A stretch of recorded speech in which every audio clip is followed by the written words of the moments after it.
भगवान की जय, प्यारे कृष्ण कन्हैया लाल की जय। श्री ब्रह्म पुराण। श्री कृष्ण की संतति अनिरुद्ध के विवाह में रुक्मी का वध, भौमासुर का वध, पारिजात हरण तथा इंद्र की पराजय। व्यास जी कहते हैं, रुक्मिणी ने प्रद्युम्न के अतिरिक्त चारुदेशन, सुदेशन, चारुदेह, सुषेण, चारुगुप्त, भद्र चारु, चारुविंद, सुचारु और बलवानों में श्रेष्ठ चारु नामक पुत्र तथा चारुमती नाम की कन्या को जन्म दिया। रुक्मिणी के सिवा श्री कृष्ण की 7 पटरानियां और थीं। उनके नाम ये हैं: कालिंदी, मित्रवृंदा, राजा नग्नजित की पुत्री सत्या, जाम्बवान की कन्या, इच्छानुसार रूप धारण करने वाली रोहिणी, देवी जाम्बवती, अपने शील से विभूषित मद्र राजकुमारी भद्रा, सत्यजित की पुत्री सत्यभामा तथा मनोहर मुस्कान वाली लक्ष्मणा। इनके सिवा श्री कृष्ण के 16,000 स्त्रियां और थीं। महापराक्रमी प्रद्युम्न ने रुक्मी की सुंदरी कन्या को और उस कन्या ने भी श्रीहरि के पुत्र प्रद्युम्न जी को स्वयंवर में ग्रहण किया। उसके गर्भ से प्रद्युम्न जी के अनिरुद्ध नामक पुत्र हुआ, जो महाबली, महापराक्रमी, युद्ध में कभी रुद्ध न होने वाला, बल का समुद्र तथा शत्रुओं का दमन करने वाला था। अनिरुद्ध को भी रुक्मी की पौत्री ने वरण किया। यद्यपि रुक्मी श्री कृष्ण के साथ लाग डांट रखता था, तो भी उसने अपने दौहित्र अनिरुद्ध के साथ पौत्री का विवाह कर दिया। उस विवाह में बलराम आदि यदुवंशी श्री कृष्ण के साथ रुक्मी के भोजकट नगर में गए थे। विवाह हो जाने पर कलिंग राज आदि ने रुक्मी से कहा, राजन, बलराम जुआ खेलना नहीं जानते, तथापि उन्हें जुए का बड़ा भारी व्यसन है, अतः हम लोग उनको जुए से ही परास्त करें। बहुत अच्छा कहकर रुक्मी ने सभा में बलराम जी के साथ जुए का खेल प्रारंभ किया। पहले ही दांव में बलभद्र जी 1000 स्वर्ण मुद्रा हार गए। उसके बाद भी कई बार उनकी हार हुई। यह देखकर मूर्ख कलिंग राज दांत दिखाते हुए बलराम जी का उपहास करने लगा। मदोन्मत्त रुक्मी ने कहा, बलभद्र को तो द्यूत विद्या का बिल्कुल ज्ञान नहीं है, इसीलिए बार बार हार खानी पड़ती है। ये व्यर्थ ही घमंड में आकर अपने को द्यूत विद्या का पूर्ण ज्ञाता मानते थे। तब बलराम जी ने क्रोध में भरकर 1 करोड़ स्वर्ण मुद्राएं दांव पर लगा दी। रुक्मी ने पासा फेंका। अब की बार बलभद्र की जीत हुई। उन्होंने उच्च स्वर से कहा, मैंने जीत लिया। रुक्मी बोला, क्यों झूठ बोलते हो? जीत तो मेरी हुई है। तुमने इस दांव के विषय में चर्चा अवश्य की थी, परंतु मैंने उसका अनुमोदन तो नहीं किया था। ऐसी दशा में भी यदि तुम्हारी जीत हुई है तो मेरी जीत कैसे नहीं हुई? इसी समय महात्मा बलराम जी के क्रोध को बढ़ाती हुई आकाशवाणी हुई, जीत तो बलदेव जी की ही हुई है। रुक्मी झूठ बोलता है। मुंह से अनुमोदन सूचक वचन ना करने पर भी जो उसने दांव को स्वीकार करके पासा फेंका है, इस कर्म से उसका अनुमोदन सिद्ध हो जाता है। इतना सुनते ही बलराम जी क्रोध से लाल आंखें करके उठ खड़े हुए। उन्होंने जुआ खेलने के पासे से ही रुक्मी को मौत के घाट उतार दिया। फिर कांपते हुए कलिंग राज को बलपूर्वक धर दबाया और जिन्हें दिखा दिखाकर वह हंसता था, उन दांतों को कुपित होकर तोड़ डाला। फिर सभा भवन के सुवर्ण में विशाल स्तंभ को खींच लिया और क्रोध में आकर रुक्मी के पक्ष में आए हुए समस्त राजाओं का संहार कर डाला। बलराम जी के कुपित होने पर संपूर्ण राजा लोग हाहाकार करते हुए भाग खड़े हुए। बलराम जी के द्वारा रुक्मी को मारा गया सुनकर श्री कृष्ण चुप रहे। रुक्मिणी और बलराम दोनों के संकोच से वे कुछ बोल न सके। तदनंतर विवाह के बाद भगवान श्री कृष्ण अनिरुद्ध सहित यादवों को साथ लेकर द्वारिका को चले आए। एक दिन त्रिभुवन के स्वामी इंद्र मत वाले ऐरावत की पीठ पर बैठकर द्वारिका में श्री कृष्ण के पास आए और इस प्रकार बोले, मधुसूदन, यद्यपि आप इस समय मनुष्य रूप में स्थित हैं, तथापि आपने रक्षक बनकर देवताओं की संपूर्ण दुख दूर कर दिए हैं। तपस्वी जनों की रक्षा के लिए अरिष्ट, धेनुक, प्रलंब तथा केशी आदि सब दैत्यों का नाश किया और कंस, कुबलया, पीठ, बालघातनी, पूतना तथा जितने इस जगत के उपद्रव थे, उन सब को आपने शांत कर दिया है। आपके भुजदंड से तीनों लोग सुरक्षित होने के कारण देवता यज्ञों में हविष्य ग्रहण करके तृप्त हो रहे हैं। जनार्दन, इस समय मैं जिस उद्देश्य से आया हूँ, उसे सुनकर उसके प्रतिकार का उपाय करें।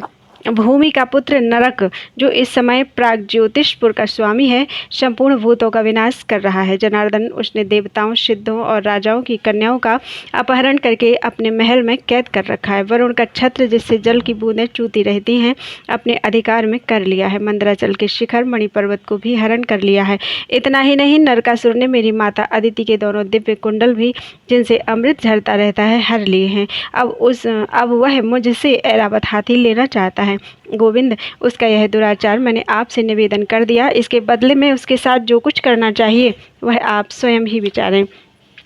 यह सुनकर भगवान देवकीनंदन मुस्कुराए और इंद्र का हाथ पकड़कर अपने सिंहासन से उठे। उन्होंने गरुण का आवाहन किया। चिंतन करते ही गरुण आ पहुँचे। भगवान सत्यभामा को बिठाकर स्वयं भी गरुण पर सवार हुए और प्राग ज्योतिषपुर की ओर चल दिए। इंद्र भी द्वारिकावासियों के देखते देखते ऐरावत हाथी पर सवार हुए और प्रसन्न चित्त होकर देवलोक को चले गए।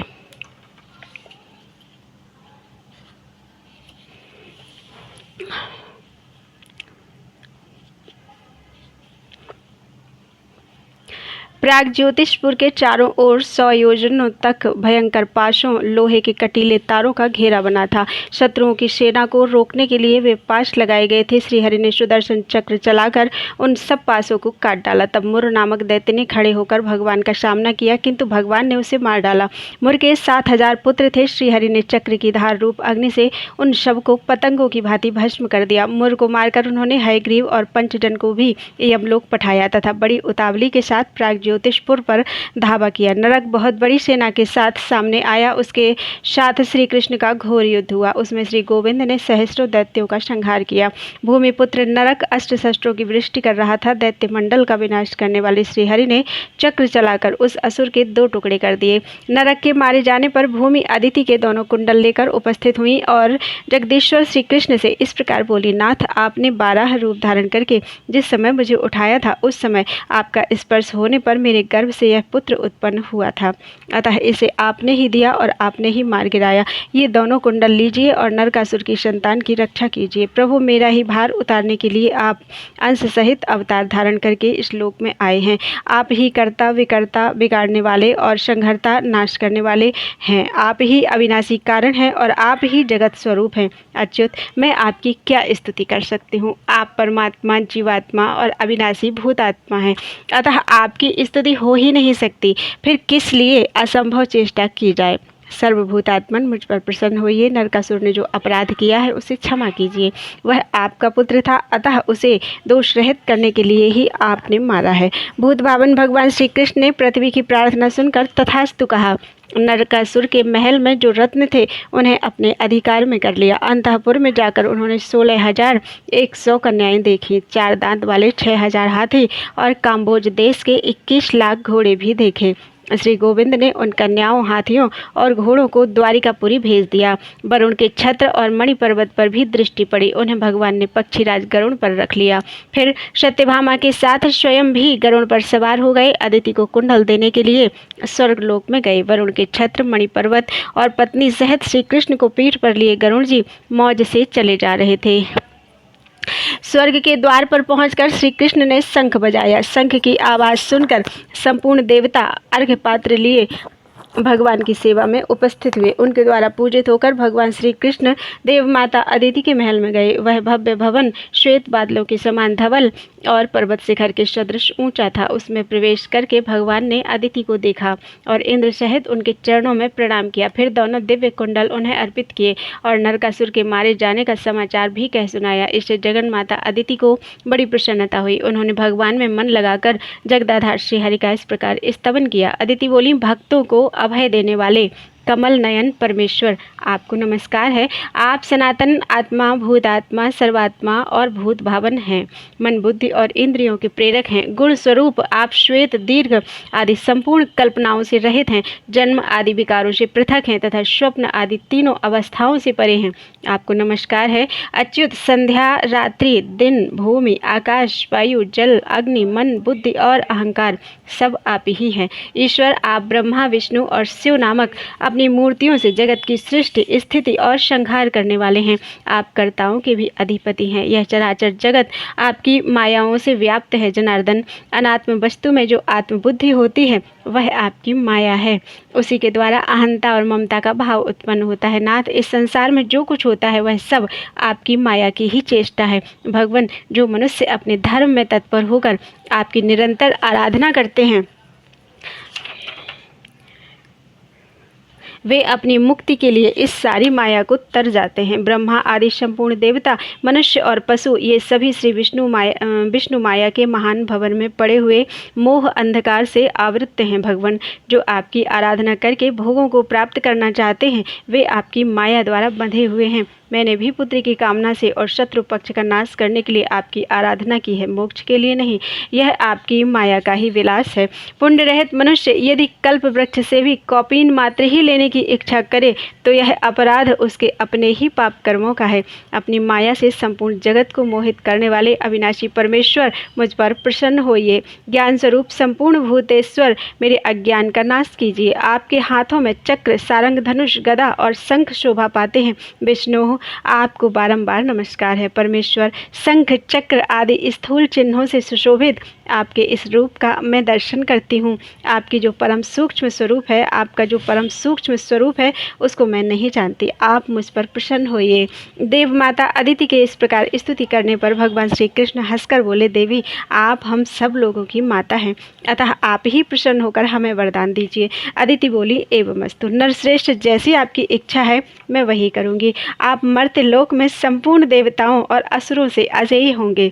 तदनंतर सत्यभामा ने इंद्राणी सहित अदिति को प्रणाम किया और कहा, देवी, आप मुझ पर भी प्रसन्न हो।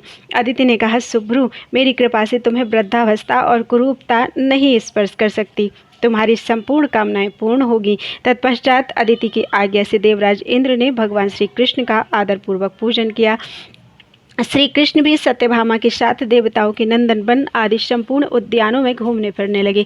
एक स्थान पर भगवान श्री कृष्ण ने पारिजात का वृक्ष देखा, जो परम सुगंधित, मंजरियों से सुशोभित, शीतलता और आह्लाद प्रदान करने वाला, ताम्र वर्ण के पल्लवों से अलंकृत और सुवर्ण के समान कांतिमान था। अमृत के लिए समुद्र का मंथन होते हुए वह प्रकट हुआ था। उसे देखकर सत्यभामा ने श्री गोविंद से कहा, नाथ, इस वृक्ष को आप द्वारिका क्यों नहीं ले चलते? आप कहते हैं सत्यभामा मुझे बड़ी प्रिय है। यदि आपकी यह बात सत्य है तो मेरे घर के आंगन की शोभा बढ़ाने के लिए इस वृक्ष को ले चलिए।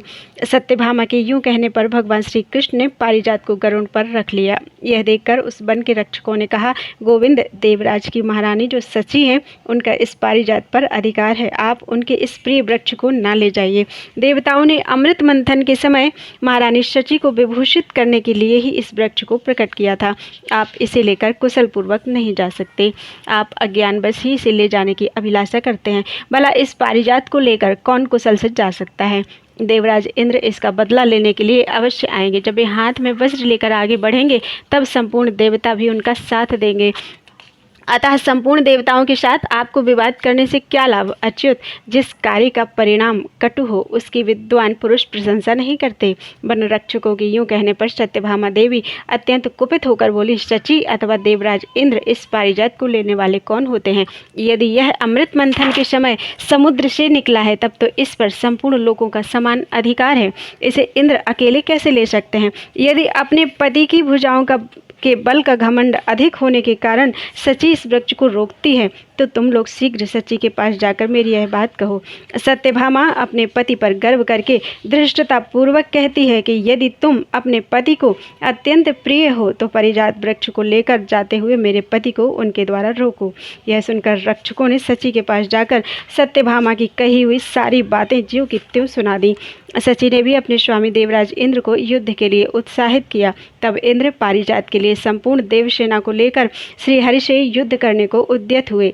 जब इंद्र हाथ में वज्र लेकर युद्ध करने के लिए खड़े हुए तब समस्त देवता भी परिघ, खड्ग, गदा और शूल आदि आयुधों के साथ तैयार हो गए। भगवान श्री कृष्ण ने देखा इंद्र ऐरावत पर सवार होकर देव परिवार को साथ लेकर युद्ध के लिए उपस्थित है। तब उन्होंने पांचजन्य शंख बजाया। उसकी ध्वनि से संपूर्ण दिशाएं गूंज उठी। साथ ही उन्होंने सहस्रों और लाखों बाणों की वर्षा आरंभ कर दी।